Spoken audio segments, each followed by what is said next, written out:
Hi, everybody. Welcome. Sorry we're starting a few minutes late. For those of you who are online, my name is Dan Fagin. I'm a professor of journalism here at the Carter Institute of Journalism, where I run the Science, Health, and Environmental Reporting program and the Science Communication workshops. And we're very excited about our event tonight, featuring Ferris Jaber and Hillary Redmond, two people that I have close connections with now. They both know a heck of a lot about writing and editing books, respectively. And of course, we're in good hands tonight with Anna Rothschild, who is a visiting scholar here at the Carter Institute, a veteran journalist, and the producer of the new Entanglements podcast series on Undark. So I'm excited about that. And with that, I will turn it over to Anna. Thanks so much, Dan. Well, I couldn't be more excited about this event tonight, mostly because Becoming Earth by Ferris Jaber is probably my favorite book that I read this year. So you have one major fan on stage. Actually, I think two. Sorry, Early adopter. So anyway, let me introduce our guest. Ferris Jaber is obviously the author of Becoming Earth, How Our Planet Came to Life.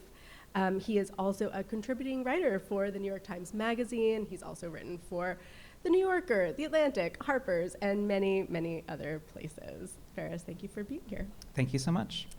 Hillary Redmond is Vice President and Editorial Director of Nonfiction at Random House. She has edited many fabulous authors, including Tara Westover, Ed Young, Merlin Sheldrake, and now Ferris Jaber. Hillary and Ferris, thank you both so much for being here today. Thank you. A pleasure. So let's just start big picture. Ferris, where did the idea for this book come from? Well, it kind of actually traces back more than 10 years to when we were here together in journalism school, and I was learning a lot about how plants are a lot more active and have much greater agency than we typically grant to them. And part of that research was learning that the Amazon rainforest generates about half of the rain that falls on its canopy each year. It doesn't just passively receive that rain. And that set me on this quest of searching for other examples of how life dramatically changes its environment, because it seemed so counterintuitive to me, so different from the typical way of thinking about it. Life just responds to environmental changes. And I learned, it was sort of happened intermittently over many years, that there were tons of examples of this happening, throughout Earth's 4.5 billion year history. And indeed, this process of life transforming the planet had really created Earth as we know it today. And so kind of gradually realized there was a really big subject here, a big story to tell, a big shift happening in the way we think about the relationship between Earth and life. I mean, at what point did you know that this was a book and not just another article? Yeah, I mean, at first I was just collecting examples in folders on my desktop, which I often do when I'm, researching a potential story. But eventually it just proliferated into such a huge number of examples that there was no way I could potentially cover it all in a single article. It was just way bigger than that. But also it was something that sat at the intersection of science and culture and philosophy and the current climate crisis. So it wasn't more than just interesting research and interesting facts. There was, a really meaty subject to tackle there. Yeah. Hillary, you have edited many writers, many science writers. How do you know when a book is going to really grab people? Like, what signals to you that a book has the right scope and potential? Yeah, it's an eternal question, and I don't think anyone is a fortune teller in that way. But I definitely have learned to trust the response I have to a proposal or an idea in this way. And I mean, in Ferris's case, I actually learned about Ferris because of a tweet from long ago when it was Twitter, and it was this incredible, I'm going to mispronounce it, coccolithophore? Yeah, that's right. Yeah, it was a tweet about coccolithophores and the cliffs of Dover being, if you put a chunk under a microscope, you would look like X. And it was these tiny little marine skeletons, billions and billions of them. And I just thought, fucker, Like, and just like my imagination, just like blew up. And I thought, this person just really understands how to capture something a really huge idea, really elegantly and very succinctly. And who is this guy? And so I kind of tracked him down, and I asked him if he had an idea, and you were working on the idea at the time, so it was very good. It was lucky timing. And then I think, as Ferris says, like this is there were so many kind of like in each sphere, like the idea of like in the air, in the earth, in water, that there were so many examples. It was so far beyond an article, and told such a big, all-encompassing story about the planet and about life and the way each living thing is a sort of part of a very intricate system. He had sort of woven this sort of tapestry in a way I'd never seen before. And it made me really fall in love with the earth again. And I think whenever I see someone do that, I mean, it's a very particular kind of book, but I felt that way about Ed Yong's work. It was just made me see the world in a completely different way, and had a big canvas. I could see that like there was a canvas to fill, that he could fill a canvas. I did say that was book size. I guess the question is, what does that mean and why? And back to Ferris, I think, what is it? I mean, it's really straightforward in a way. It's like, is there just one idea that you're kind of, that can be explored in, 10,000 words? It's like, or are there multiple ideas serving a much bigger sort of superstructure? Is there like a bigger kind of narrative you're reaching for? There's a kind of ambition that you start to recognize.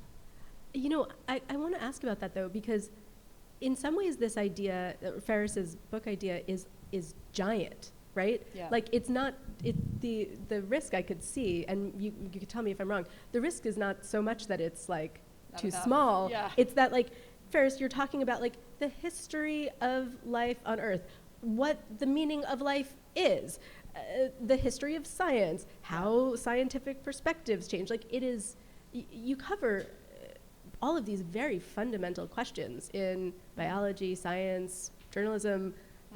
I guess I'm curious from both of you how you sort of approached taking this giant concept and kind of turning it into something that fits in book form. I'll just say very quickly, because I'll pass it to you, but that the way that Ferris handled it is why I knew it could be a book, and it wasn't too big. I mean, and it was the organizing principle I thought was really brilliant.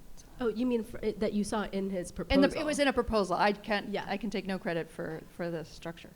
Yeah, my agents really encouraged me to spend a lot of time working on the architecture of the book, the meta-architecture of the book in the proposal stage. And that architecture survived the whole process with some shuffling and some important changes, but like kind of the three big sections sandwiched by an introduction and epilogue, that sort of meta structure survived. And the introduction and epilogue, I think, do a lot of the intellectual heavy lifting. They're kind of contextualizing the whole book, presenting an argument sort of in an essayistic form. And then the three sections are sort of mirroring the planet's physical structure and also giving the book a lot of texture because each section is so atmospherically different from the rest. And it allows us to kind of do a cross-hatching of time and space. I really think, time and space are two of the most fundamental ways that we organize the world and think about the world. And so my book is divided up, geographically or spatially into three sections. And within each of those sections, we trace a similar chronological evolutionary arc.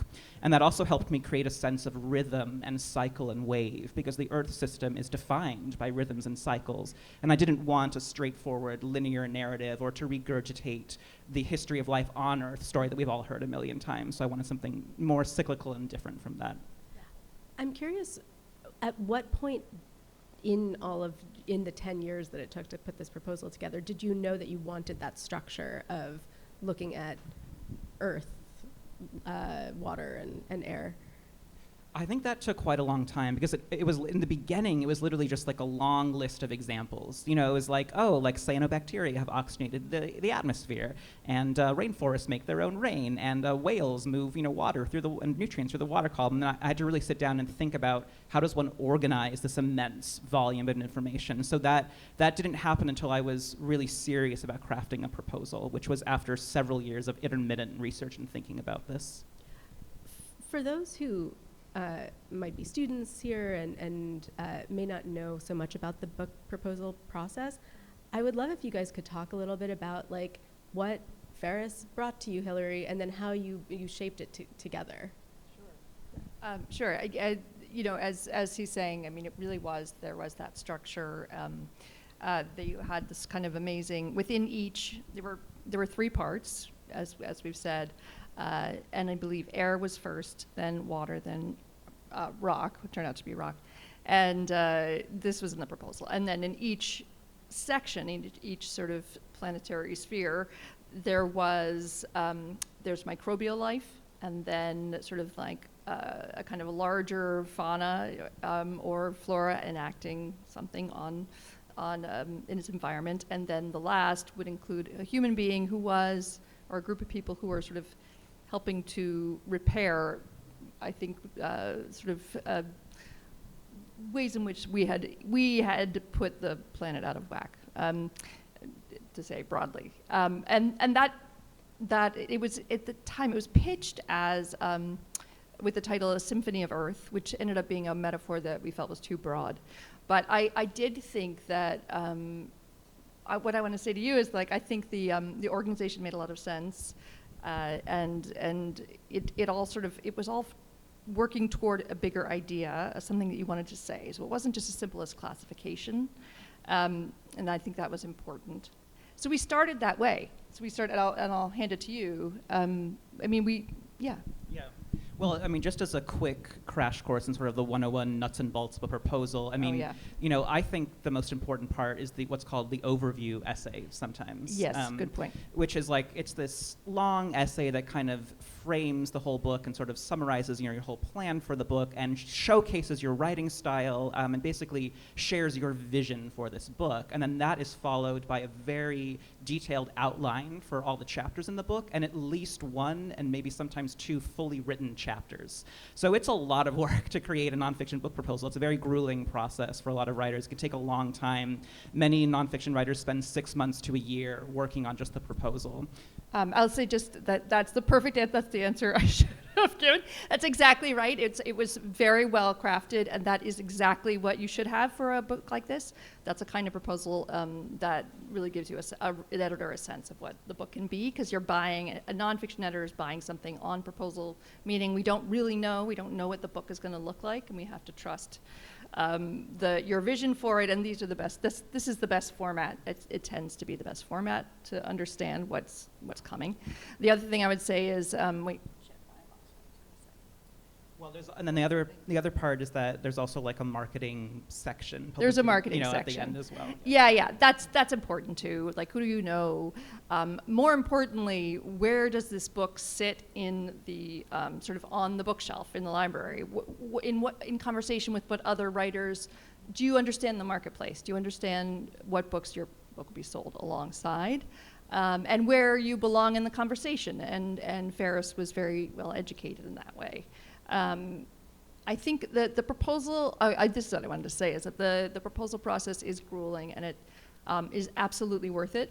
It is so hard to publish a book these days successfully, and it is so hard to get, for me, so when I get a proposal, I bring it into my publisher, and we come up, if we love it, and we love the author, we come up with a whole, we have to sell it to the people who give us the money to buy the book, to give an advance on royalties. I mean, it's like it's like they're really looking very closely at how other books like this did and how likely it is that this book is going to succeed. So we are assuming when we see the proposal, like that is like the best writing you can do. So the sample chapters are extremely important. We all understand that structure can change. that's not, I always feel like that's the easy part. You can have a conversation about structure. It's good to see that you've thought about it and you know how to structure something, or you have an idea that you've enacted, but the sample chapter and the overview are absolutely the most important part. Can you talk about the book in a succinct way? Do you know who you're talking to, who you're writing the book for, and yeah, where you see it in the marketplace? Those things are very important. The more polished it is, the more likely you will sell it, no question. It looks like Dan has a question. Just a quick logistics thing. I totally forgot to explain how we're going to deal with questions. We definitely want you to ask questions. So when you're ready, please come over here and grab this microphone and ask questions. And for those of you who are online, you know, a lot of us these days are not super enthusiastic about using X. So you can email me at dan.fagin@nyu.edu, and I will be glad to ask your questions, whatever they are. So feel free to, you know, when you're ready to ask a question, just come on up, grab the microphone, and Anna will see you. Yes, and if you're feeling bashful about grabbing the microphone, please don't. Please actually grab the microphone, because sometimes I can't tell if people are just like stretching their legs and, you know, just trying to move around a little bit. So yes, that will be helpful. Anyway, you said something that I wanted to ask, which is, who did you see as the audience while you were writing the proposal of the book? Yeah, I mean, so there's this idea that Hillary was gesturing to of, you know, comps or comparisons, like comparative titles, you know, what other books out there are similar to yours, and then you can ask, well, who was the audience for those books, right? And so I think a lot of times with science books, you'll hear things like, for readers of Ed Yong and Carl Zimmer and Deborah Blum, and like all the big names you've heard of in science writing. Like obviously that's going to be the target audience, like the people who are already enthusiastic and passionate. In this case, because the chapters varied so much from one to the next, there were a lot of niche audiences we could reach as well. Like there's a gardening chapter about the history of soil, so that opens a portal into the world of gardeners, and I've already interacted with some gardening groups and such, and so you can kind of get a little creative and strategic, you know, in thinking about every possible audience you could potentially reach, you know, with this material. But yeah, I do think it's important, and this is not something that, you know, any writer, or most writers are not born knowing how to do this, and no one holds it against you. This is really a reflection of your agent.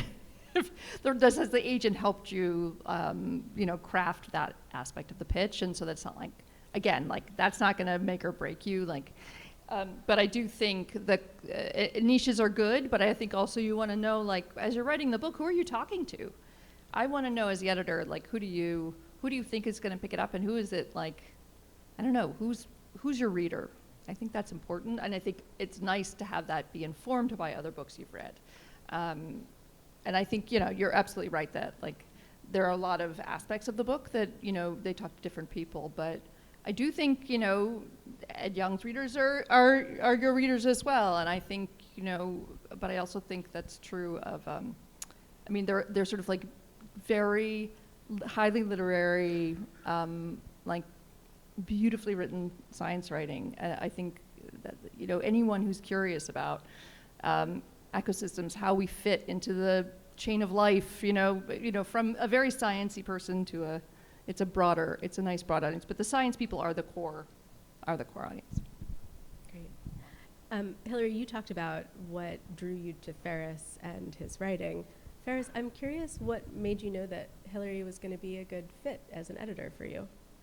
Yeah, it's a good question. I mean, finding an agent and editor is a little bit like dating, like speed dating, kind of. I mean, I actually spent a lot of time talking to agents over the years just to sort of glean more about the book writing process, agents, editors, and authors.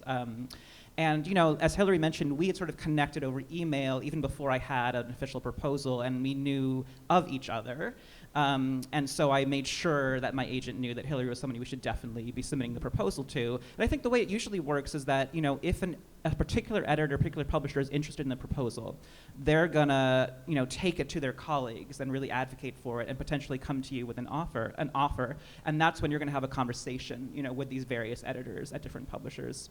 And then through those conversations, hopefully start to get a sense of, how you might work together. And we did have a conversation, and I think I asked you questions like, what's your editing style? Like, how hands-on are you? Like, how much do you edit on like the sentence level or not? Just trying to sort of gauge what that process might be like in working together.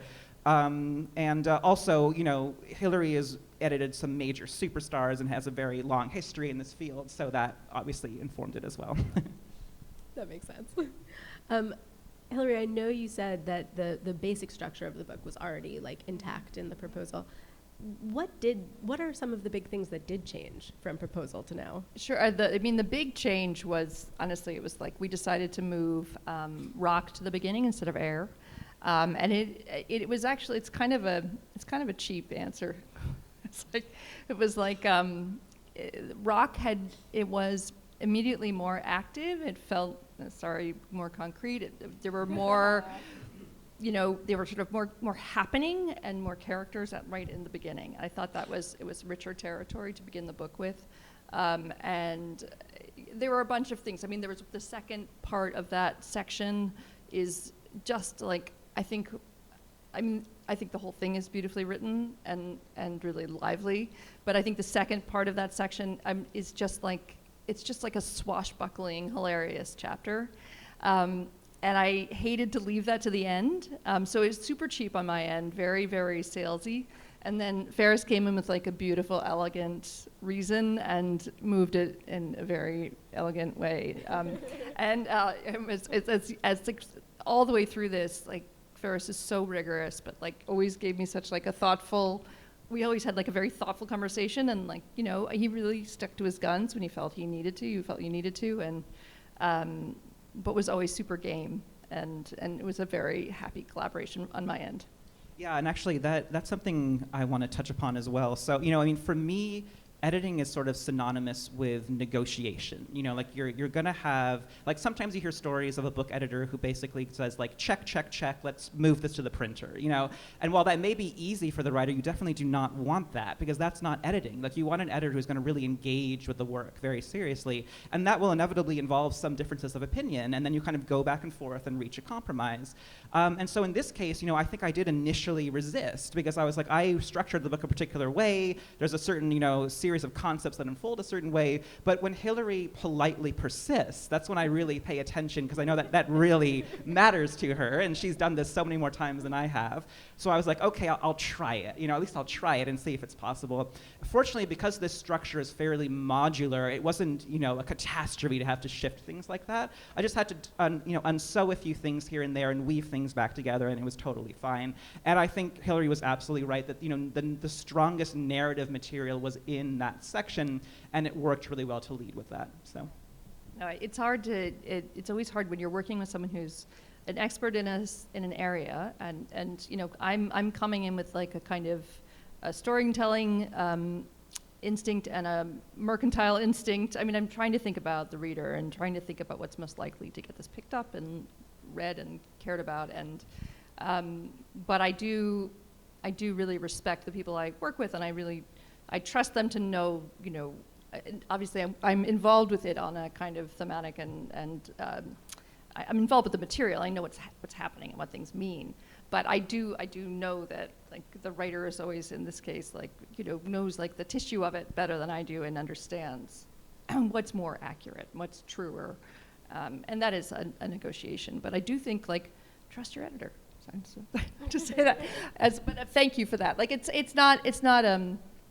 Yeah, it's hard to do, I guess is what I would say. It's a reciprocal process. Yeah, Were there any times you really butted heads? Well, there's one more story that comes to mind, but it's a good story. So I think there was a point very far along in the process where this text was essentially finalized. We were only supposed to be making small changes, but Hillary still felt the opening pages were a little bit too long. She felt she was still getting stuck there a little bit, and she really just wanted to condense them, those opening paragraphs a little bit more. And I was very resistant this one. I was we've gone over this so many times. It's reading really well. Let's just go with it. But Hillary politely persisted, so I paid attention again.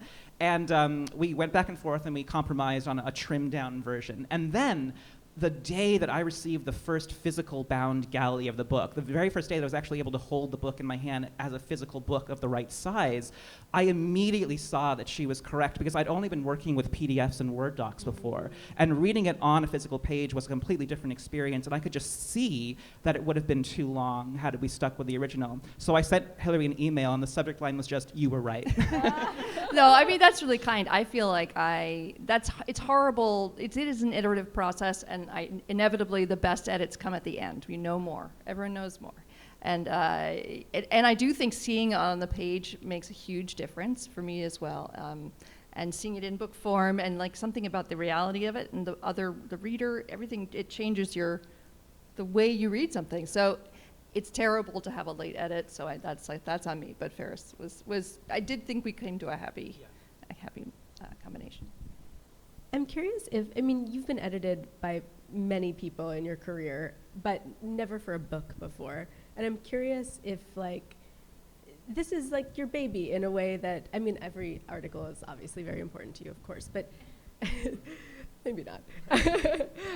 No, but this is like a project that's been in the making for so long. And I'm just curious how, if it was difficult in some ways, more difficult to kind of let go for this than for any article that you've written. I actually think that aspect was a little bit easier in some ways because I think with a shorter piece, it's easier to sort of fixate on every component of it, and like to fight harder for every paragraph. And the sheer volume of text that we are dealing with, it's just a different beast altogether. And so I think both of us necessarily focus on the things that are most important to us, and that's where we really fight our battles. Like, there would be certain changes where you would say, I feel this would be good, but you can take it or leave it. And there'd be other things where you would really insist that you really felt we should do this. And the same for me. There'd be changes that I was fine with one way or the other, and other things that I felt much more strongly about. But I do think, though, that you feel a very strong sense of authorship, of sort of creative, pride and control in this work. And I do think in books, writers do have a chance to have sort of more creative shaping of the whole thing than you might get in a typical magazine article, especially with house style, Definitely. I know the magazine editors that I know, certainly from maybe a while ago, but the tradition I understood, and I'd be curious to hear what magazine writers think about this, is that the editor was like king. It was like, they get maybe that's what they thought about themselves, but they would get the material and shape it, and make the story. And I don't see my role that way at all. It's very, very collaborative, and this is the author's book. I can definitely get in there and help, and I love to be a part of that. And I know some stuff about publishing, and about editing, but a narrative, but it's not like my book. That would be insane. But magazines, I feel like there is a lot more, maybe there's it depends on the editor or I don't know, the magazine itself, but it does feel like there's more rewriting, more I don't know, maybe that's an old idea. I don't know, you might be right. Well, maybe some people in the audience can comment on that. Yeah. I'm curious how much reporting you had actually done by the time Hillary saw your proposal. Well, quite a bit, because I had a fully written sample chapter, and that was based on extensive interviews and also a translated diary from one of my sources that took a long time to do. And then each chapter that you're not writing in full in the proposal needs a very detailed summary. It's concise, but it's expansive at the same time. And so it takes a long time to sort of find the possible characters and settings and everything for each of those chapters. But those details are also the things that are most likely to change, I would say, for reasons of access and logistics. We signed in 2019 and then 2020 happened, and that changed the reporting a lot, obviously, as happened for so many people. But yeah, it involves a lot of research and reporting to write a really good, robust proposal. I'll follow up on that in a second, but Rose has a question. My question is a follow-up to your question, so maybe we're going to double up. This is very self-serving because I'm working on a book proposal, and a thing I get stuck on is exactly this, where I'm working on a book proposal, and then I'm well, I obviously need to read 18 academic texts in order to be able to finish this 3-paragraph summary of the chapter. How do you, balance that as the writer? And then, Hillary, when you're looking at a chapter summary or a proposal, how much do you want to see that the reporting has been done, and how much of it is it like, I get worried that I'm going to get it wrong or it's going to have to change, which of course is sort of the nature of the thing, but how do you balance those two things?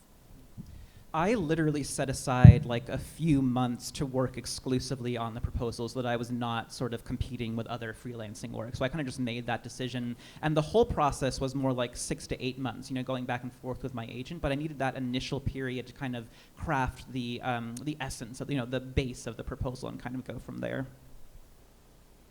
It depends on the subject and the kind of book.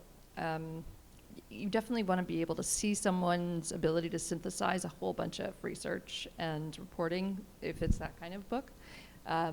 So no, you certainly don't need to read everything. I think it does take it is a heavy lift in terms of feeling like you understand most the aspects of the problem that you can grasp at that moment.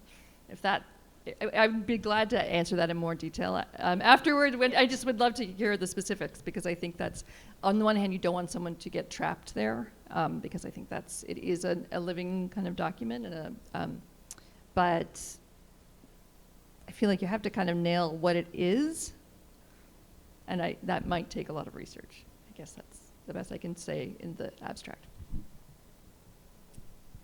Can you talk about a moment where maybe like a big thing in the book changed through the reporting process, and how the two of you handled that sort of, unexpected thing that you found in reporting? Yeah, I mean, a lot of the characters and settings that I proposed initially changed, either because I couldn't get access or because I found better, more compelling characters or settings that I wanted to feature instead. And, I was submitting progress materials periodically throughout the process, but I was kind of handling a lot of that. I consider that sort of my responsibility to sort of do the research, reporting, and writing. And I think it's also, and you can probably speak to this better, it's difficult to understand and edit a book without seeing the manuscript in full. You can certainly start to get a sense of it partially, but I think there was this sense of like, we really want the whole thing before we can really dive in. Would you agree with that? Or? Yeah, I think that I can do more. The more material I have, the more I can do, to see it as a whole. But it was very helpful to have your material coming in, because you want to see, you don't want to get to the end and be too far apart in terms of what you think the book will be. And it's that simple. You don't want to say like, ugh, this is not what I meant at all, and then they've done all this work. So it's really a check-in to make sure you're kind of on the same page, more or less. And yes, if there's some sort of like dramatic swerve, then you can have that conversation. But yeah, it's really helpful to have those reporting memos, definitely. Were there any dramatic swerves? Well, like Hillary mentioned a while ago, initially the book was called A Symphony of Earth, and it revolved around this sort of musical metaphor that I wanted to be sort of the central driving metaphor, and I just couldn't sustain it throughout the whole book. It wasn't working as well as I initially thought. So we ended up really paring that down. So music is still in there in the introduction, but it's not like this overarching metaphor for everything. So that was a pretty big change. It was difficult to find like the title that everybody loved and wanted for the book. So that took a while of kind of back and forth and kind of figuring that out as well. I remember that time. Yeah. This is kind of a bit of a vague question, but well, maybe not. The book is very wondrous. It is beautifully written, and it does evoke a sense of awe about our planet. You do that very well. But I'm curious for both of you, I think a lot of science books fall into the trap of kind of banging you over the head with the wonder, if that makes sense, or having it feel really manufactured. And I'm curious from both of you how you approach that, how you kind of organically build that sense of awe in writing without having it feel kind of overwritten, overdone. Yeah, I mean, I do think amongst science writers there is this concern about over-romanticizing nature, and the subjects we are writing about. For me, what I always try to draw upon is genuine moments of awe and wonder that I've experienced myself, and then trying to evoke that feeling in the reader. If I haven't experienced it myself in the first place, I don't want to manufacture it just for the sake of the page. And that's partly why all of these reporting trips were so important, like climbing 1,000 feet above the Amazon rainforest and getting to see it as this massive living network and really seeing the water cycle in action was a genuinely wondrous experience, and I could pull upon that and draw upon that, you know? So yeah, I think you've edited a lot of books that have kind of a mix of wonder, but also not shying away from sort of addressing, you know, the horrors or like the reality of our situation on this planet as well, right? Yeah, I mean, it's interesting. I do tend to lean into the wonder part, and I know what you mean about the manufactured bit, and I mean, I think my goal is to publish books that help people actually see, because I do think the world is actually beautiful. And if you're writing about it in a way that is, if you're really doing the work, it takes so much work is the answer, I think. So much rigorous reporting and so much careful understanding of how, like, the mechanisms of nature are spectacularly beautiful. So you have to really, like, draw each line. And if you do that, on the page, then it will evoke wonder. I don't want to see someone feel something. I want them to make me feel what they're seeing, right? So they have to make me see it. And there are some writers who can really do that. And I think the minute you get away from showing, I guess is what that is, basically not telling, the way that you get from showing it, and you start telling someone how excited they should be and how beautiful it all is, that's really irritating. And you think you'd really, like, but I think you can't overstate the importance of showing people how beautiful it is. And it's the most important thing. I think the lack of paying attention and love for the planet and living things is one of the worst things it's a very important missing piece of the puzzle. Are there certain tropes you see, or just like devices you see in book proposals that make you go, no, I'm not going to be able to like turn this into something great? Oh no, I don't know. I mean, I don't know if that's true. That's a really good question. I think people feel pressured to start with a scene, or like to make things more accessible. I mean, again, this depends on the subject. I think this is mainly science writing. This is science writing. Okay, so I think. Don't write a scene if that's not something you're really good at, and that's not your sort of natural bent, and you don't have a lot of experience doing it. It's not. I'm usually, you know, it's hard to do well. So do what you're very, very good at first. I mean, I think put the strong material at first, and also think on the page. For me, that's fine. It doesn't have to be a drama or whatever. And I guess a little of what you were saying before, like. Resorting to a kind of demonstration of excitement or wonder, which is like super winning and understandable, but also not using that space well. Like there's no, just it's the work that it's the work that matters. But then otherwise, I don't know. There's not like there's no one thing. No. All right, I was just trying to get some hot it's good. gossip out of it's you. It's good. I know. The like starting in scene stuff is like weirdly shows up in all sorts of proposals, and it's not very effective. Well, so the hybrid science memoir has kind of been quite popular recently, where somebody sort of it's semi-autobiographical, but they're also weaving in science. And I've gotten questions like, do you feel publishers are really wanting that right now? Like, is there a trend happening? Like, do they want more first person? How do you feel about that? It's very, very hard to do well. I want to ask about the first person thing in a moment, but we have a question. No, please go. Okay, hello. Thank you both for being here so much. I'm a very early career environmental journalist that would love to write a book someday, so this is very helpful. One of the things, I think this is more of a question for Ferris, but I welcome answers from both of you, is how you find and select narratives for nonfiction book writing as opposed to you might for long form magazine writing, for example. I think that's, for most of us in the room who have not written books but have written long form, I think that's probably the closest thing that we have to, knowing what that process looks like while you're reporting. But I'm wondering if that is any different for the book writing process, and like whether that is a real jump from long form to book, or if it's really more seamless than it seems to me. Yeah, I would say that my writing for, my sort of narrative feature writing for the New York Times Magazine and other national general interest publications really prepared me very well for the kind of writing I did in the book as well. I think it depends a bit on the nature of the book, because, this book and many other science books, they don't have a single narrative through line where you're following one character or a small set of characters from beginning to the end. There are many narrative nonfiction books like that, but this is different, where each chapter has its sort of own central character. So it is more comparable in some ways to a narrative magazine feature in that way. And I want to be careful not to draw too strong of a comparison, because I did think I went in there naively thinking it would be relatively the same amount of work, and it actually turned out to be more, just because of the sheer volume of information you have to digest and synthesize to sort of write confidently in the context of a book, and always being, tying everything together very cohesively, so it's not just a series of disjointed features. But the narrative skills I developed at the magazine, I very much brought those with me to the book, for sure.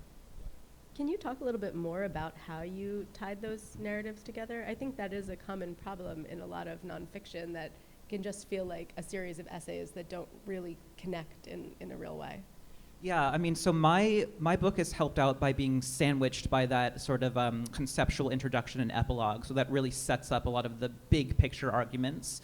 And so those themes and ideas I return to periodically in the chapters where there are natural portals to do so. I'm always looking for these doorways or corridors that let me connect, the material that's specific to that chapter to something that's much larger theme or idea.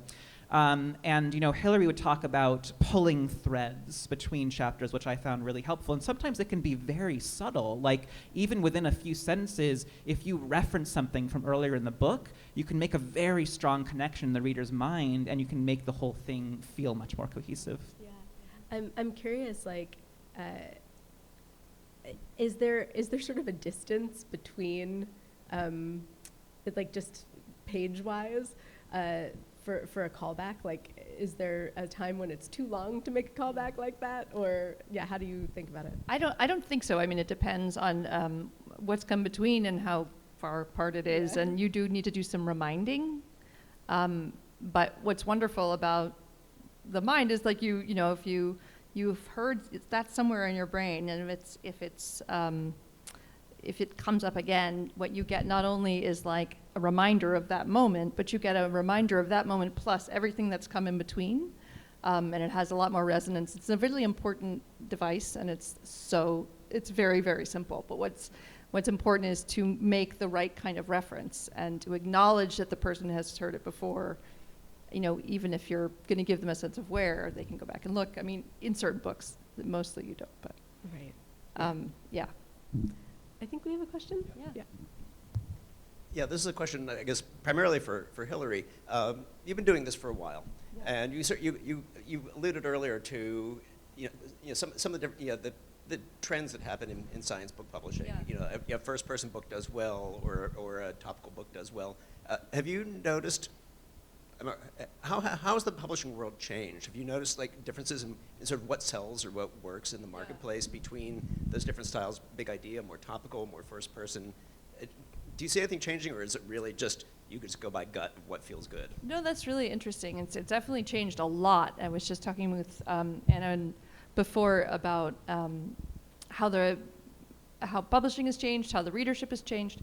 I mean, one very positive thing, I think that people are more open to books about science. I think that beautifully written, well-written books about science and nature, these are separate categories, which I always think is really interesting, that there's a growing market. But I do think something I've noticed is that there are notable exceptions to this, and maybe telling ones. Like, so you have Elizabeth Kolber, Sixth Extinction, and you have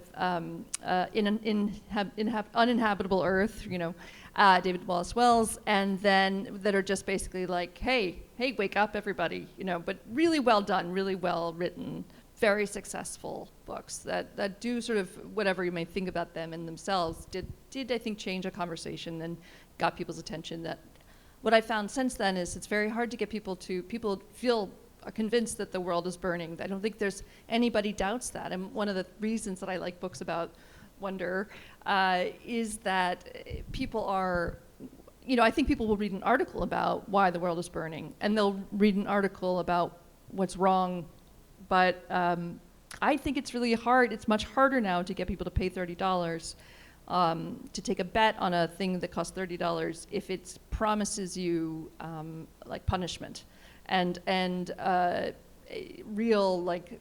So I think that's shifting a little. I'm not saying that's good or bad. I'm just it's something I've noticed. So maybe that. I do think people respond to first person. I think that's become a lot more acceptable. Does that answer your question? Okay. Yeah. Let's talk about first-person Yeah. narratives. I guess, first of all, Ferris, did you always know you wanted to be a character in the story? Not really. I thought of myself more as like a Virgil, a guide, a sort of voice that would be here and there. We ended up with a very personal chapter. Chapter 3 is the history and future of soils, and it centers on the story of my partner and I turning turf grass carpet into a thriving wildlife garden.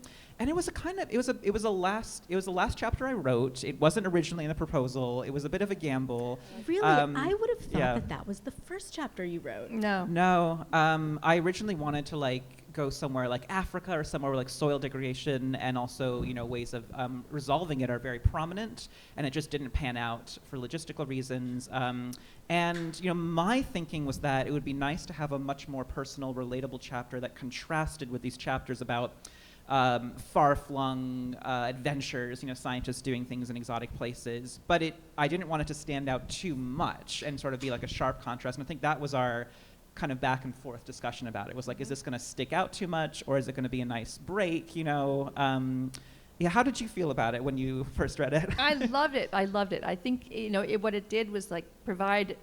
I think you were in that book just the right amount, and I think that chapter was interesting. It wasn't the first one, but it did give the reader a bridge into the material, because I think most people, not only, you could be a proxy for them on the page, a lot of people have access to dirt where they can plant something, and I think that's something that can connect you to the subject. You are looking at this on a sort of micro scale. I just thought it was really appealing. I loved the kind of the sense that one could enact this in their own way.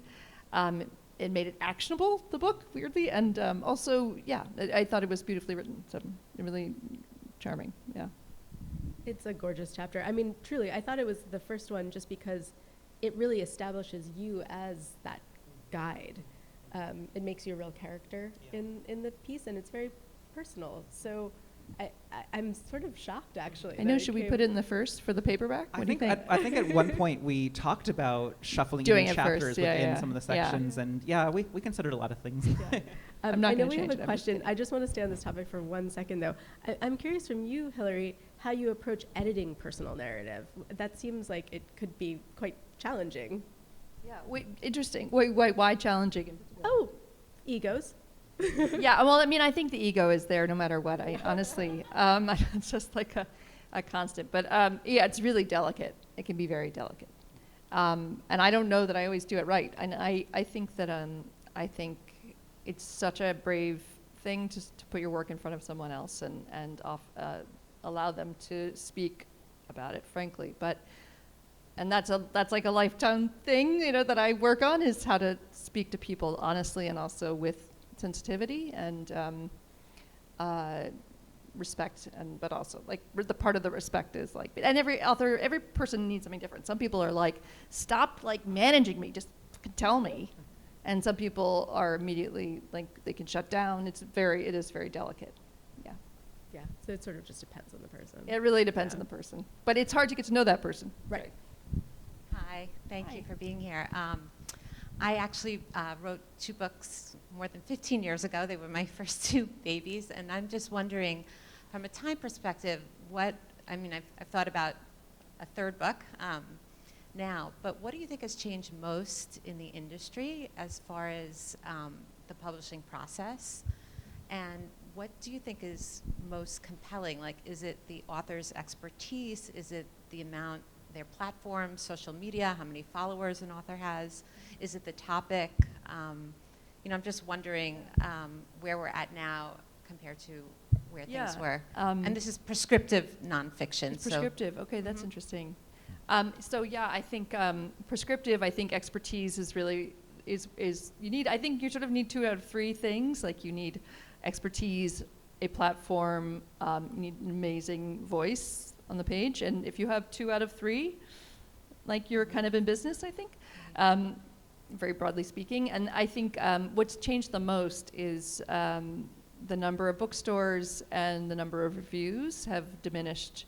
Unfortunately, it's not great news. On the other hand, there are a lot of ways to discover a book. It's hard for us to pull those levers. TikTok is not inherently a bad thing for books.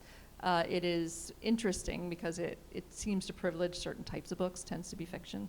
And that can be great, but we can't shape a narrative around a book as easily as we used to by supporting it, but making sure the reviewers have copies and all the right people have it in hand, and we still do a lot of these things, but those things not enough people read the review pages, there aren't enough reviews for people to see them casually. Like there are a lot of ways in which those as we call them levers, like we don't have access to them in the same way. So platforming, especially for practical nonfiction, is extremely important because we rely very heavily on your ability to engage your followers, right, as we would say. And that includes social media as well. That is, it's almost exclusively social media. And if you have a Substack that's enormous or growing or whatever, that's very helpful as well. Okay, great, Yeah. thank you. You're welcome. Good luck. Do you need a big social media platform to get published? No, these not days? at all. Okay. Great. I love that answer. No, I mean, I do. I stand by it for practical prescriptive nonfiction. I think it's very important. Yeah. But for other things that there's a way to build a presence for someone and a brand for someone without it, because publishers have social media, and so for certain kinds of things, we can still try to make a moment. It's just very, very tricky. Yeah. It's trickier than it used to be. Hi there. This is a little bit of a follow-up to Rose's question, and also jumping off from something Ferris said earlier. In many ways, seems to, from the start, right, was a book that was motivated by a big idea, and where to some degree the reporting, is very much, it's the scaffolding for the storytelling, but proceeds from the idea. It was the folders of the examples, and then you followed many of those threads and you found new ones and so forth. And it seems to me that, this is a little bit reductive, but many nonfiction books might be kind of the opposite, where somebody is deeply in love with a topic, or the book in very literal terms is about something sort of more narrow and concrete, whether that's the New York Yankees, or a union, or a specific scientist, or whatever. And I'm wondering, to look at, if you think of that the sort of the backwards way of doing things versus here, where maybe you have a topic, but you're developing ideas around the topic, and that would inform obviously the reporting, and maybe the reporting process is a little bit different as a result. What is that, I guess, how would you say the reporting for a proposal of that other type of book that's not just based around a big idea from the start, how would the reporting be different for a proposal? And how do you think, do you think the stakes for that book are different, or do you think they're just 2 different ways of arriving at the same thing? Yeah, that's really interesting. So I think a lot about what I would call lens books. So in the science writing world, these would be books that nominally they are about beavers or about railroads or about moths or whatever. But of course, they're actually about everything that intersects with that thing, right? It's about using beavers or moths to explore history and culture and our relationship with nature or something like that. And this is a model that works extremely well. In some of the most popular books in the science writing genre, you follow that formula and do it quite well.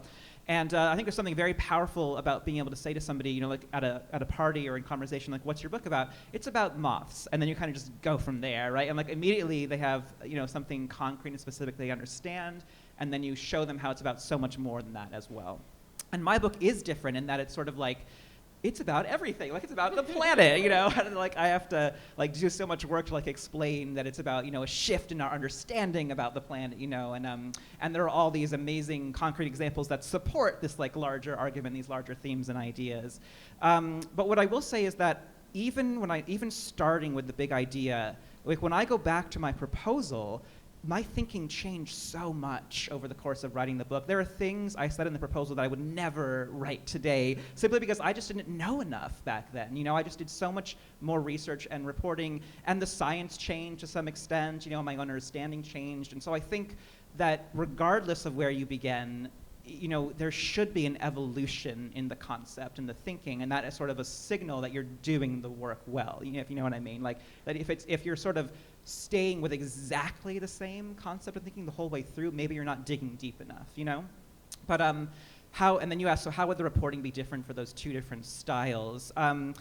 I guess I would imagine that like if you follow enough, rabbit holes about like the concrete thing that you're researching, that you're gonna sort of be able to pull a bunch of threads together into your, big thesis or whatever. But would you say, Hillary, like, how important is it to sort of have that like big idea going into the proposal, like in the proposal itself? Well, I think especially if you have something like the Yankees, or like if you have something that's sort of concrete that you're digging into and exploring, like, yeah, definitely. I think you discover why you want to do it by going deeper, and I think you should be a certain amount of depth by the time there's a proposal, because I think that then you are discovering like what the book really is about. Like, it may change, but like you want to go way beyond the surface level of what I would think it would be about, or one would imagine, unless it's like a biography. Even if it's a biography, you want to say like, this is like, I think you want to show like thinking happening rather than an idea that like, that feels kind of half-baked. And does that make, I'm curious about your book. Is it about a single subject? Yeah. I think you need to, I think that digging deep is going to tell you what the book is, and it's going to make it more interesting as a proposal.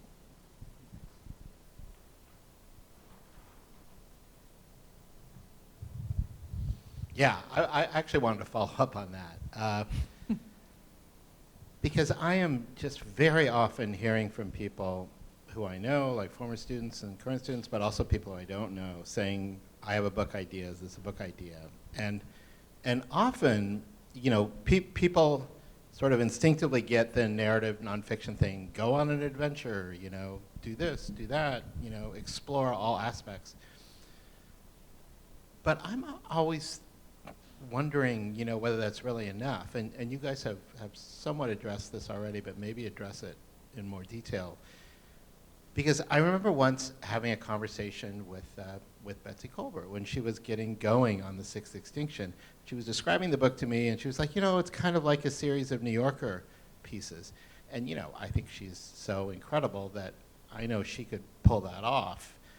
But it doesn't, if you describe a book as a series of New Yorker pieces or, a series of New York Times Magazine stories, that is not necessarily a winning formula unless you're really great like she is. So I think for what people would really like to know, including people in this room, is what's the difference between a series of magazine-type articles about a place or a species or even an idea? What's the difference between doing 5, 6 really good feature articles like the kind that Ferris does for the Times Magazine and actually doing a book? because I have struggled with how to talk about that idea to people who ask me about it. I think they have to add up to more than the sum of their parts. I mean, they don't exist on their own in a entirely in a satisfying way, or not as satisfying. You can pull them out as an excerpt maybe, but it's the Sixth Extinction. It may be a series of New Yorker stories, but it's like she pulled out the most powerful idea, and each piece adds to the sort of imaginatively to that idea in the reader. And I think that it's not just I think that in a way it's not even the best example because it is a little bit like Shakespeare, but it's a powerfully unified theme, and that's extremely important. And the reader goes in, and the reader goes to the book because of the idea that's so present in the publishing, in the package, and that's meaningful because she is so focused on a particular thing. Yeah, I mean that's my answer. Is that it really the pieces need each other. Those articles, they rely on each other, and it's, even if you can retrofit it in a way, I suppose, but I don't know, Ferris, you can talk about, it's a little bit like what we were talking about in terms of pulling the threads together, which can happen after the fact, but you'll know you can tell if that's fake, I think. Maybe, I'm sorry, I was just going to say, it might be helpful to give an example from the book of a place where you did that, to sort of show how that works well. Yeah, and I'll preface it by saying, I think at the most fundamental level, every chapter in a book must be in service of the book as a whole. You need to be writing every chapter because it's in service of the book's larger argument and themes and ideas, not simply because you find that particular chapter subject interesting. And I think we could actually make a baking analogy for the fans of the Great British Bake Off out there. So what's the difference between a cake and a dessert tray? A dessert tray would offer you a bunch of wonderful desserts. Each is well crafted individually, and it's a wonderful array, but nothing really ties them together other than the fact that they're all desserts. But the layers of a cake must complement each other and work together to create a larger whole, as Hillary was saying, right? That's perfect. So you should be making a layer cake, not a dessert tray. Ferris is also a wonderful baker, by the way. That does not surprise me at all. And I think you have to be thinking about that from the proposal stage. I was very much from the proposal stage thinking about how these different chapters were going to complement each other and work together, and that's informing how I'm going to structure the whole book and all of that. So that has to be baked in from the very beginning, or it's not going to work. That being said, though, there's this idea of sort of everything being in service of the book and in service of the sort of main thesis of the piece, but you managed to do that in a way without feeling preachy at the end of each section. I don't know if I have a real question here about that, but how do you feel like you could tie it together without feeling like you're coming back to the same point and the audience knows what they're getting at the end of each chapter, Yeah, that is something I thought about a lot because I wanted there to be a sense of rhythm and repetition throughout the book, but not a sense of redundancy. Right. So I always think of the base layer of science writing, good science writing, as a type of translation. You're going into this sort of arcane research literature and you're translating it into a language that is lucid and intelligible for the general reader. And there's a huge service in doing that. But my favorite science writing goes far beyond that. It looks at the philosophical or cultural implications of the science as well, not just the research itself.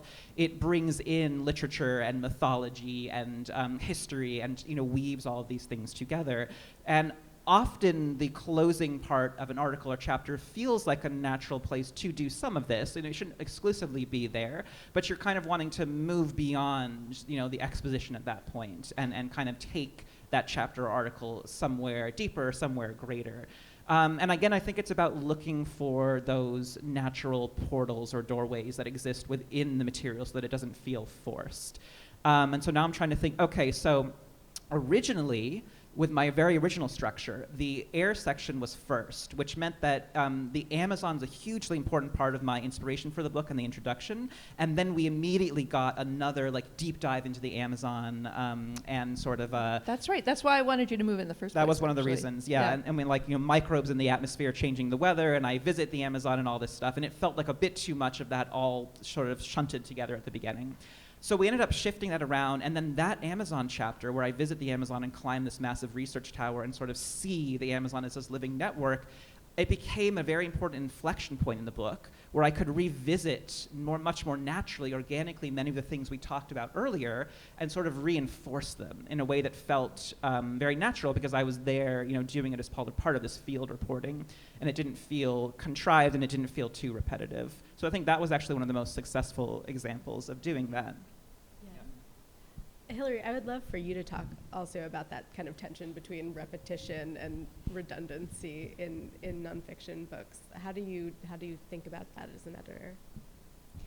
Yeah, it's tricky. I think with two different things. I mean, one is like the first thing you said to Ferris about at the end, not wanting to make the same point every time. But there's something about like leaving a little bit of a chapter, the end of a chapter slightly open. Not sealing it like you would with a magazine story, but leaving it open for the next chapter. Like, so the question is, there's still a question in the air a little bit.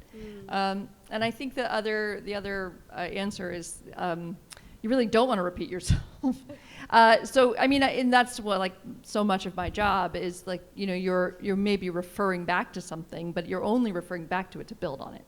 And the idea maybe like kind of there might be echoes of an idea, but you don't ever have to. You have to trust the reader to understand that you're taking them along the way, but you're making it simple for them to understand the landscape, but you're not pointing out the same thing over and over again. Yeah, it's fussier than that on the page, but that's the general answer. Great. This is a bit of a pivot, but for people in the audience who may want to become an editor of nonfiction one day, can you talk a little bit about your career and how you ended up with this job? I became an actor, so that is a weird way to do it. I mean, that's weird. So I did that for like 9 years first, and then I ran out of ideas. So it's not intuitive at all. But I think you can be a lot of different things before you're an editor, I think is what I want to say. Is it's great to have a broad frame of reference. I mean, I worked at every job imaginable, and all of them were worse than the book job I have now, which makes me appreciate it even more deeply. But I knew somebody, but the truth is I started as an editorial assistant when I was 28, which is was kind of embarrassing, but it was okay. It was okay, and well worth it. There is definitely an apprenticeship model in editing, in publishing, and you do a ton of scut work, but unlike every other job that I was doing, which was all scut work, it had all these other elements. You could kind of walk into you could go to an editorial meeting and people would talk about a book, a major submission from a fancy agent, and you're absolutely nobody, and you could ask to read it, and you could be part of a conversation almost instantly. And so that was really exciting, just to realize that unlike in acting, like the work that I did, the reading I did, it gave me some purchase on something that people were building in-house. It's really exciting. What's useful? I don't want to just blah, blah, blah about my career.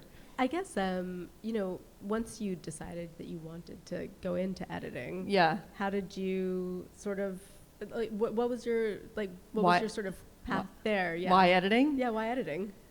I don't know. It's just the way I think. I mean, it's like I think acting. When I was acting and I was on stage, and I always had this thing about it's like being an editor. It is like being an editor. You're like, I don't know if any of you have ever been in a play, but you at the very beginning of the play, like you have to know what happens at the end of the play in order to do the right things in the beginning of the play. You're telling the story, not just the words, but what you're doing on stage. So you learn how to like put a story together by yourself. You kind of self-edit. And I found that very appealing. In the end, when I came to editing, I realized like what I really want to do is like, it was so much easier to just like sit down and do that and not have to like do all the other stuff. Like, I was like, oh, I can just sit here and someone will just like leave me alone with this text. I was a big reader. I don't know. I mean, I read everything, and I was, I did a lot of English literature classes. I don't know. It's not a very interesting answer. It's just that I absolutely love it, and the minute I was in publishing, I knew I had sort of found my people. I think there's a combination of you get to wear a lot of different hats. Like you're definitely there is that kind of leave me alone. I can be alone in my corner and spend time with the work in a way that is deeply, deeply satisfying, and where you're really like after like the integrity of the whole, and like it just feels very pure and whole. And then there's this like kind of like, then you like put on lipstick and you go to a meeting and like you say stuff and you're like there's a more performative like extroverted aspect of it, and you go out and you like meet agents and you say like, no, I have this great book and it's about X, Y, and Z, and here's my elevator pitch, and it's really fun, and you get to compete with other people for projects, and then you get to go back to your little hole and like, wear your sweatpants and like work on your work. It's like exactly, that is, if you know me, that's like a perfect description of like, that's my whole self. So I really do love that combination. If you like that too, this is a good job, let me know. I should say I did do it through knowing someone, but I did get the first job through knowing someone, and that is often the way it happens. But I also always have, am glad to meet someone for informational interviews, no matter what. And so if anyone's interested ever, tell them, go look in the acknowledgments of your favorite book, and often there'll be an editor or an agent, and you can cold call them. And 9 out of 10 will meet you. That's great. Yeah, that's actually, I cold wrote to a journalist. That's how I found my way to science journalism. There Yeah, it is. just like a little nerd in a lab. Of course. Yeah. Yeah. Everyone's been that nerd in the lab. Totally. You know? Yes. Yeah. Well, some people have been. Or you know what I mean? Like some people have been a nerd on a in the stage. theater. Yeah. Yeah. I just, for a quick time check, if you guys have questions, please, now is the time, because we are running low on time. I would love just to get into the book a little bit more, to talk about your favorite moments in the book, your favorite stories from the book, each of you. There's so many good ones. There's so many good ones. Seriously, it's such a beautiful book if you have not read it. I feel like I've just evangelized this book everywhere I went this summer. So seriously, go buy the book. It's great. Just read the first line of the first chapter, which I'm going to bastardize, but it's like in there are pores in the earth, and it's like one of them is like this gold mine, and he takes you into the pore of this living, breathing earth. It's incredible, The plankton chapter is worth the price of admission. They are all different shapes and sizes and colors, and you just get the sense that there are so many of them, and they're so tiny, but each one is just like this gorgeous living creature. I walked out of I did have this experience of I edited the book.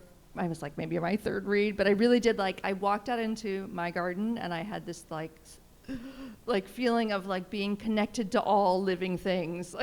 It just was there's a sense of wholeness you give the reader in each piece. I know that's not very specific, but I think one chapter we were both especially happy with how it turned out was the fire chapter. Because it had a really good combination of narrative and science in the way that you always want to dovetail on the page, So that chapter is all about the role of fire in the Earth system, but it also functions as a profile of an indigenous fire ecologist named Frank Lake, who works in California. And he's kind of at the forefront of bringing back indigenous traditions of controlled burns or prescribed burns, partly to mitigate the risk of the kind of catastrophic wildfires we've seen in recent decades. And so that chapter ties together the history of fire in North America, indigenous traditions in terms of shaping the environment, how fire first emerged in Earth's history, how life was responsible for that, the evolution of photosynthetic life. It's a lot. But also the way that people have been, working in tandem with fire, on the planet for many years. There's the idea that there's some sort of pristine wilderness in North America is a lie. Like it works on so many levels, and centrally, I'll never forget the feeling of what a good acorn is. And he talks about, I can't remember his name right this minute, but Frankly, he talks about, he just holds up an acorn and he just sort of oh, these are the good ones with the cap looks like this, and it's just it is down to a level of moment to moment detail that is incredibly evocative, but also Ferris can take you way down and then way back up again in a way that's completely convincing and is very, very hard to do. Yeah, and I just think from a writer's perspective, when you can find a person, a character who has an amazing personal story and is also doing incredible research, and the two are very resonant with each other, that's going to give you so much amazing material to work with on the page. And I think a lot of my the articles that I've been happiest with or that have gotten the best response do that. Yeah, and that's what takes so much time, is to find those things, to find the person who's going to give you that story. It's an amazing amount of work. Yeah, how did you handle people who didn't make it into the story ultimately? Yeah, I always try to be clear with sources that, I'm talking to a wide range of people to get a variety of perspectives, and I'm, pursuing this potential chapter or article, and I don't know exactly what it's going to be like. Very, very rarely have I had somebody seriously disgruntled, throughout my career even, and with the fact that they weren't directly quoted or included in an article. It's very rare that that's happened. But I also learned for book reporting specifically to bundle trips together as much as possible, just in case one of them falls through. When I went to Hawaii to learn about plastic pollution, I had 3 different sort of reporting trips I was doing, and one of them did not work out because there were all these promises made to me that were not fulfilled, and there were other journalists there on site that I was not told about, which is never ideal, so none of that made it into the book, but I had multiple other reasons to be in that part of the world, so it was still worthwhile. I loved the plastic pollution bit also. Yeah, I know that there's been reporting on it, but I hadn't seen anything about the plastic glomerate. Can you talk about that a little bit? Yeah, so plastic glomerate is a new type of rock that has been defined geologically, which is, it has plastic as part of it for the first time in Earth's history. And some scientists think that a layer of plastic in the rock or fossil record will be sort of a unique signature of our species' time on this planet. And there are places in the world, like some Hawaiian beaches, where the elements come together in the right way with plastic pollution, and it just fuses with shell and sand and rock, and now these beaches are just completely steeped in plastic to a level that is basically impossible to undo. Thank you. So we've compared and contrasted magazine and long-form writing to book writing, and one of the ways we've talked about how it's different is how you have this central thesis that you're making, this big point that you're making. So perhaps that's one of the ways, but I'm curious, after you wrote the book, how did you find your writing in other ways? How did it affect it? How did it change it? How did it morph it? And perhaps the reporting too, how did this book change you as a writer? Yeah, I feel like I'm still figuring that out because I've done so little since. Look, it's taken so much time and energy to write the book, and then to lift it up and get it out in the world and talk about it, and we're kind of still in the midst of that. But I do think that it is such an intensive process. I feel like all writers are continually practicing and refining their craft, and a book is such an intensive way of doing that. It's like once you finish one chapter, you've got another 8 or 9 or 10 more to go, and you have to keep going, right? So I think it really heightens your skills in that way, and I think there's so much about book writing specifically you can only learn by actually writing a book. Regardless of how much you try to prepare yourself, you just have to go through the process, and it's definitely shaped how I'm going to take on the next book. There's definitely things I'm going to do differently. For example, I'd like to do a lot more peer workshopping from an earlier stage. I think I was maybe too protective of my ideas in the very beginning, and I could have worked out certain kinks even earlier on. It's a big ask of somebody to read a whole manuscript or even part of the manuscript. So if there are horizontal alliances with other writers you can form and you can rely and depend on and exchange work in that way, that can be really, really valuable. I think that's a good place to ask my last question, which is, you know, what other advice do you have for people who are in the middle of writing a book or hoping to write a book? For example, the sort of way you share the work with peers. Are there any other sort of things that you wish you had known beforehand? And Hillary, other things that you would recommend to people who are really interested in writing a book or have the beginnings of one but are feeling a little stuck?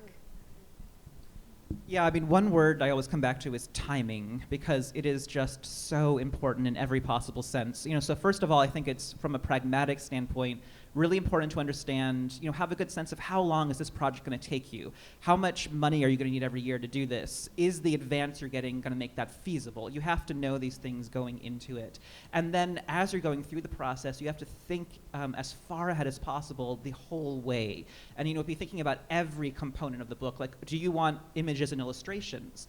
Are they going to be hand-drawn by somebody originally? Are you going to get those from somewhere else? Like, what about the licensing? How are you going to pay for those? What about fact-checking? Fact-checking is not baked into the publishing model in most cases, so you may have to take that on yourself. I worked with 4 fact-checkers, and I did it in a piecemeal way as I completed chapters, because I knew asking a single person to check the whole manuscript at the 11th hour would be extremely difficult, and we'd probably bump up against production deadlines. And then think about, when would you just ideally, in a dream sense, want this book to enter the world? Is there an ideal month and an ideal year to publish this book? Can you tie it to something? Can you connect it to something? You know, it may be anywhere from 8 to 16 months from filing the whole manuscript to actually seeing the book out in the world.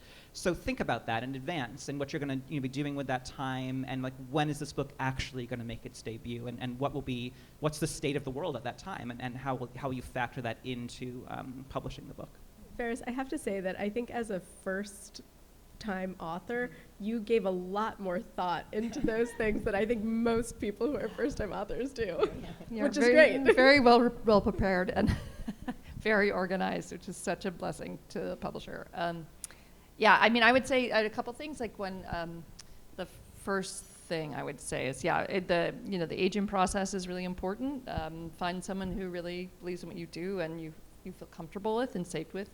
So spend a lot of time. Don't think about editors. Look in the acknowledgments and find the right agent. I think networking, build a network as best you can, or strengthen the one you have. And I think Ferris's idea of sharing reads, being a reader for each other, is extremely meaningful. That's like, you get so many people invested in the project, even if it's only a little bit. And you know, if you do it, they'll do it for you. But that means down the line, like, you know, people, when you see people have books out, speak about them, you know, as loudly as you can on social media, recommend them to friends, offer to write blurbs, whatever you can do, you know, that stuff comes back at you. That's a very important thing to do.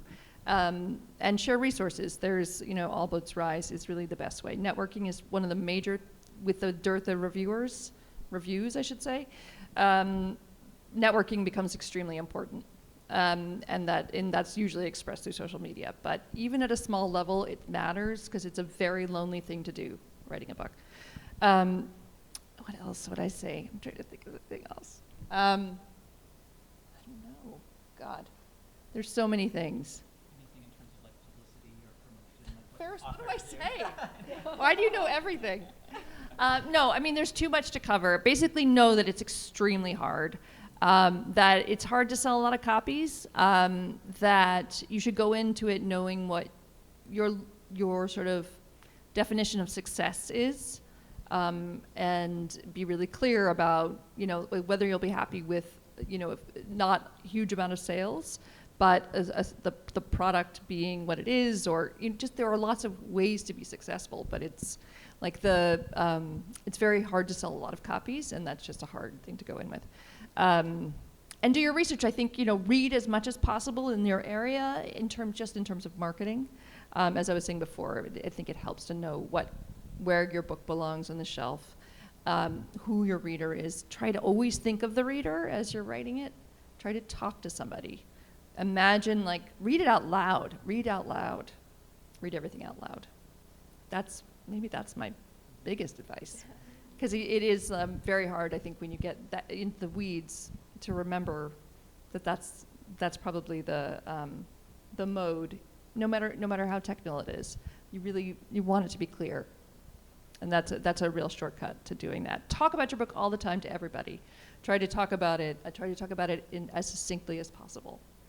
Print it out in book size and read it. Print out in book size. Look at things on paper. That really does change the way you see it.